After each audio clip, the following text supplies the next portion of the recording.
Assalamualaikum warahmatullahi wabarakatuh. Bagaimana kabarnya semuanya kalian anak-anak?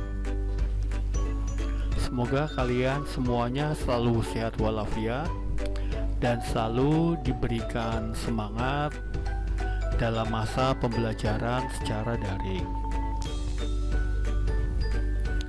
Pada hari ini kita jumpa lagi dengan mata pelajaran ilmu pengetahuan alam, dan materi pada hari ini adalah tentang keseimbangan lingkungan. Baik anak-anak, sebelum kita mulai, silakan kalian menyimak, dan tentunya sebelum pembelajaran dimulai, hendaklah kalian berdoa terlebih dahulu. Baik anak-anak ya, mari kita mulai saja.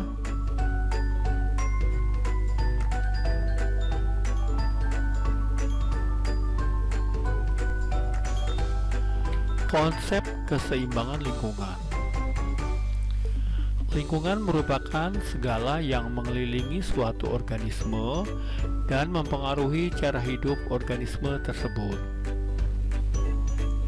Keseimbangan lingkungan dapat diartikan sebagai kemampuan lingkungan untuk mengatasi tekanan dari alam maupun dari aktivitas manusia, serta kemampuan lingkungan dalam menjaga kestabilan kehidupan di dalamnya.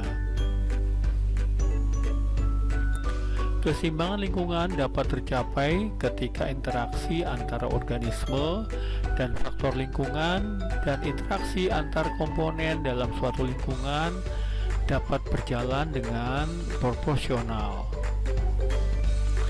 Lingkungan dikatakan seimbang bila antara komponen biotik dan abiotiknya berada dalam komposisi yang proporsional dan stabil. Keseimbangan lingkungan tidak statis, artinya dapat terjadi penurunan dan kenaikan populasi tiap tumbuhan dan hewan serta berbagai komponen abiotik. Menurut hukum minimum Liebig, untuk dapat bertahan dan hidup dalam keadaan tertentu, suatu organisme harus memiliki bahan-bahan yang penting yang diperlukan untuk pertumbuhan dan berkembang biak.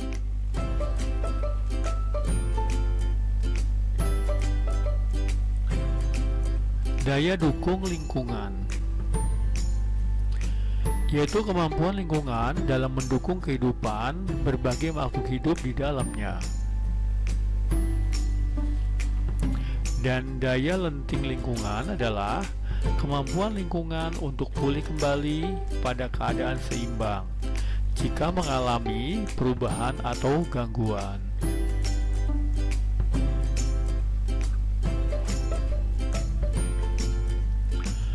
Faktor yang mempengaruhi keseimbangan lingkungan. Adapun faktor yang mempengaruhi keseimbangan lingkungan antara lain adalah: yang pertama, ulah manusia. Misalnya saja, alih fungsi lahan dari sawah atau rawa menjadi pemukiman dan pabrik menyebabkan burung dan ikan punah. Pengelolaan tanah yang kurang baik menyebabkan erosi dan tanah menjadi kekurangan zat hara. Terlalu banyaknya ternak yang makan di padang rumput menyebabkan lahan menjadi gundul, sehingga terjadi erosi, kemudian tanah menjadi gersang dan terjadi perluasan gurun. Yang B, peristiwa alam. Banjir, erosi, dan tanah longsor biasa menyebabkan ada populasi yang berkurang atau tidak dapat bertahan.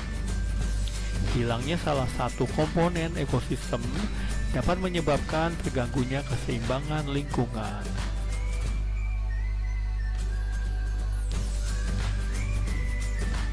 dampak eksploitasi berlebihan terhadap ekosistem. Yang pertama adalah fragmentasi dan degradasi habitat. Meningkatkan populasi penduduk dunia menyebabkan semakin banyak lahan yang dibutuhkan untuk mendukung kesejahteraan manusia. Seperti yang dibutuhkan untuk mendukung kesejahteraan manusia, seperti lahan untuk pertanian, tempat tinggal, industri, dan lain sebagainya. Fragmentasi habitat misalnya terjadi pada kawasan yang ditebang atau dirambah, sehingga menyisakan kawasan hutan kecil. Hutan yang ditebang atau dirambah memberikan dampak antara lain perubahan pada struktur komunitas hutan dan kematian pohon yang berada di pinggir hutan akibat tingginya paparan angin dan cahaya matahari. Fragmentasi dan degradasi habitat menyebabkan munculnya masalah lain seperti kematian organisme karena hilangnya sumber makanan dan tempat tinggal dan menurunnya keanekaragaman sumber makanan dan tempat tinggal dan menurunnya keanekaragaman spesies pada habitat tersebut.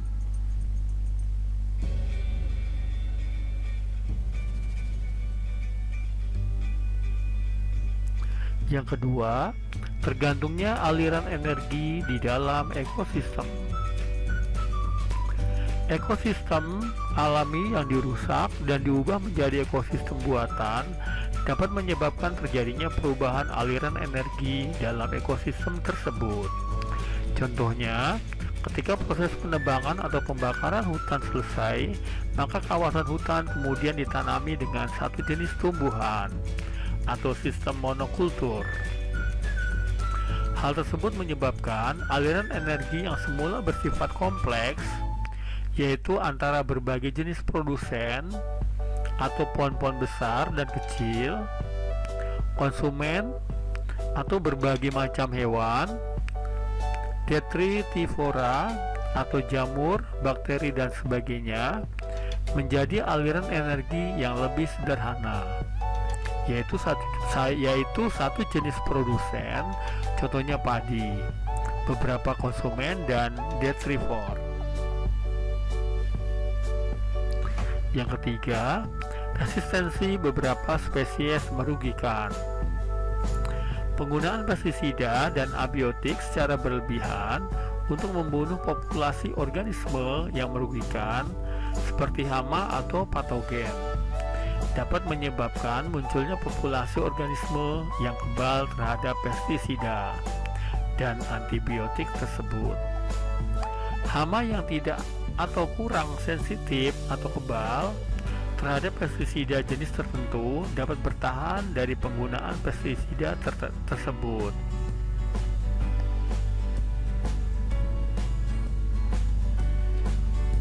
Demikian juga adanya jika antibiotik digunakan secara berlebihan, yaitu dalam dosis yang terlalu tinggi atau frekuensi yang terlalu sering, populasi spesies patogen yang dapat bertahan dari dosis antibiotik tersebut akan berkembang biak menghasilkan populasi spesies patogen yang kebal.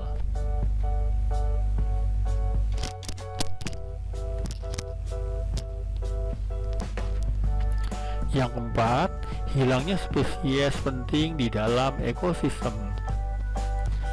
Setiap organisme memiliki peran penting di dalam suatu ekosistem. Contohnya adalah di dalam ekosistem sawah, hilangnya keberadaan predator seperti burung, ular, dan sebagainya dapat meningkatkan populasi organisme lain. Misalnya tikus makan padi akan menurunkan dan hasil panen akan berkurang. Yang kelima, introduksi spesies asing.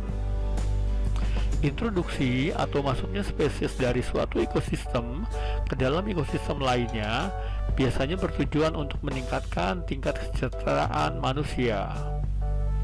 Namun, introduksi spesies asing juga dapat merugikan karena terkadang di dalam ekosistem yang baru, spesies tersebut tidak memiliki predator alami serangga neocatin eckroni yang merupakan predator tanaman eceng gondok dan dapat mengendalikan populasi eceng gondok di perairan tidak hidup di Indonesia.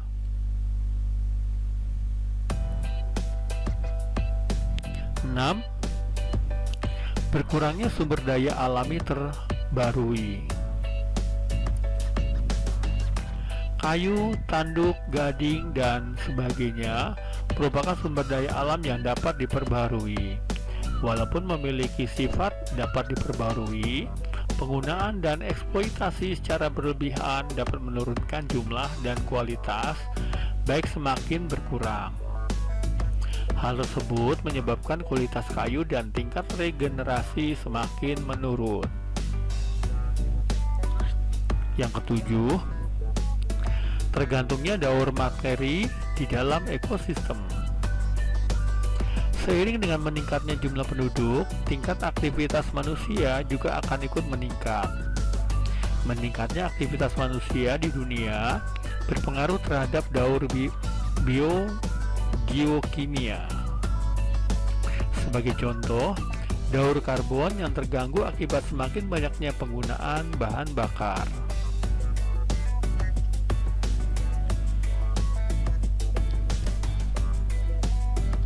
Upaya menjaga keseimbangan lingkungan. Beberapa upaya untuk menjaga keseimbangan lingkungan sebagai berikut.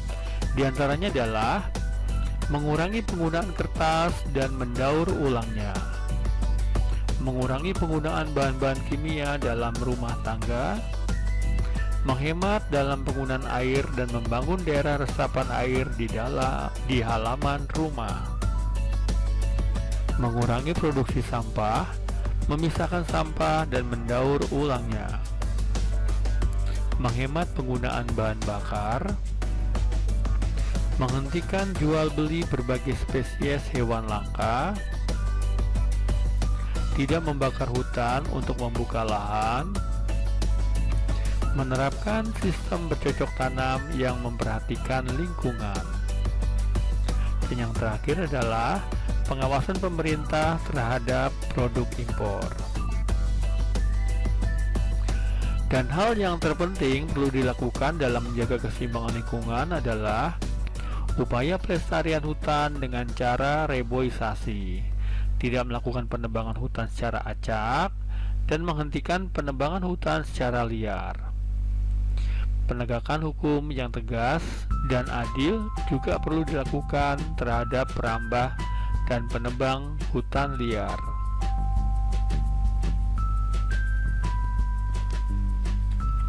Sampai di sini aja materinya anak-anak. Bapak berharap materi pada hari ini bisa kalian pahami dengan baik. Untuk itu, sampai ketemu lagi pada materi berikutnya.